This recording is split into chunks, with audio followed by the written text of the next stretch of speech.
Has Mexico's most wanted cartel leader really been killed? And if so, what happens next? Today we're breaking down Mexico's most wanted cartel boss and Mencho killed, country in flames, 25 soldiers dead.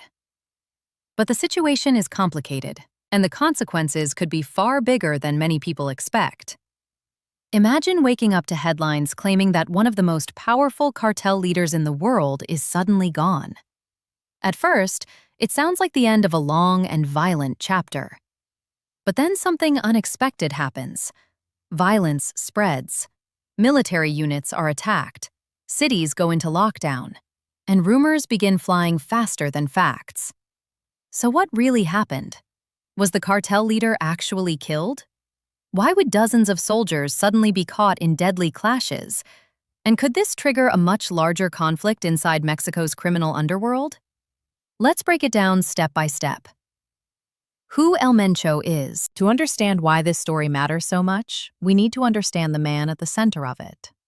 Nemesio Oseguera Cervantes, widely known as El Mencho, is believed to be the leader of the Jalisco New Generation Cartel, often referred to as the CJNG.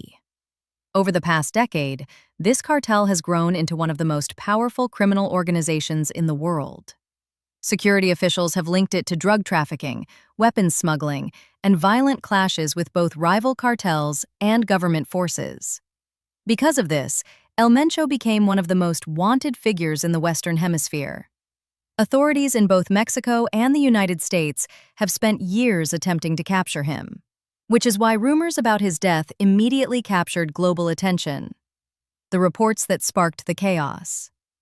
The latest wave of speculation began after reports circulated online claiming that El Mencho had been killed during a military operation. Some sources suggested the operation involved Mexican security forces moving against cartel strongholds. Others claimed there had been an ambush. But here's the key point.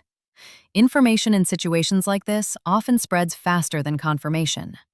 Social media, local reports, and unofficial accounts can create a picture that looks convincing long before authorities release verified details. That's why analysts caution against jumping to conclusions too quickly. However, one thing did appear to be real. Violence erupted in several areas, and clashes involving security forces reportedly left multiple soldiers dead. Why the country can erupt when a cartel leader falls. When a powerful criminal leader disappears, whether through arrest or death, it doesn't always bring peace. Sometimes it does the opposite. Inside cartels, leadership is often tied directly to control of territory, money, and loyalty. If that leadership suddenly disappears, factions can emerge almost instantly. Rival groups may see an opportunity, internal power struggles may begin, and violence can spike as different figures try to assert control. Security experts call this a power vacuum, and history shows it can destabilize entire regions. The danger for security forces. The reported deaths of soldiers highlight another major risk. When military or police forces move against powerful cartels, the response can be intense. Some groups are heavily armed and capable of launching coordinated attacks. In the past, cartel groups have used roadblocks, vehicle fires, and ambushes to slow government operations. These tactics are designed to create chaos and pressure authorities to pull back. This is one reason why operations against top cartel leaders are extremely complex and dangerous.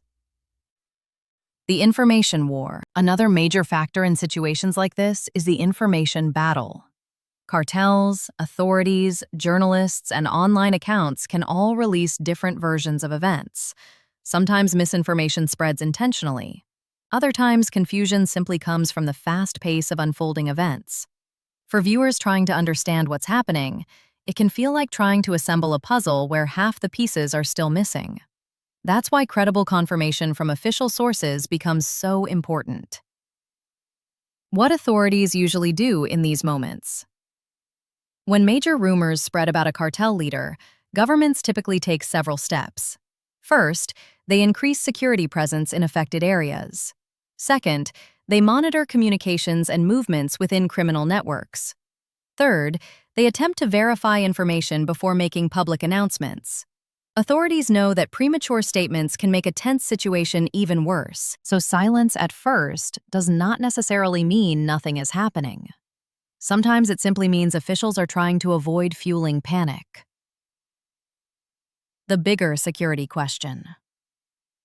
Whether El Mencho is alive, injured, or dead, the larger issue remains the same. How stable is the current balance between the government and organized crime groups?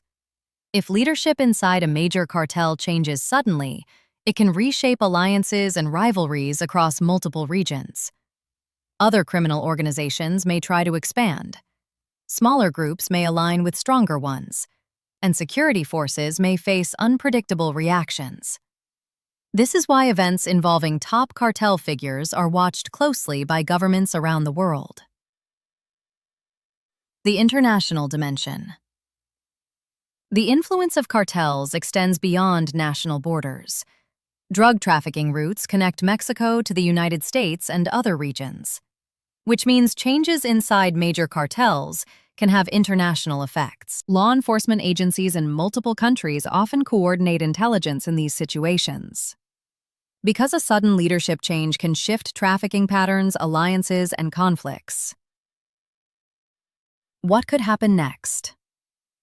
There are several possible scenarios analysts discuss. One possibility is that the rumors are exaggerated or incorrect. Another possibility is that a major confrontation occurred but details are still emerging. And a third scenario is that a leadership struggle may already be underway inside the cartel. If that happens, violence could rise temporarily as different groups compete for influence. But predicting exactly what happens next is extremely difficult. Events like these evolve quickly. Why people are paying attention. Stories involving figures like El Mencho capture attention because they sit at the intersection of crime, politics, and public safety. They raise big questions. Can governments successfully weaken powerful criminal organizations? What happens when leaders disappear? And does removing one figure actually solve the problem, or simply shift it? These are questions experts have debated for years. Final thought. At this moment, one thing is clear. The situation is still developing. Rumors, reports, and speculation continue to circulate. But the full picture will only emerge as more verified information becomes available. What happens next could shape security dynamics across parts of Mexico, and possibly beyond. Now I want to hear from you. Do you think events like this weaken major cartels, or do they sometimes make the situation even more unpredictable? Share your thoughts in the comments below. And if you want more deep dive analysis on major global stories like this, make sure to subscribe and stay tuned for the next update.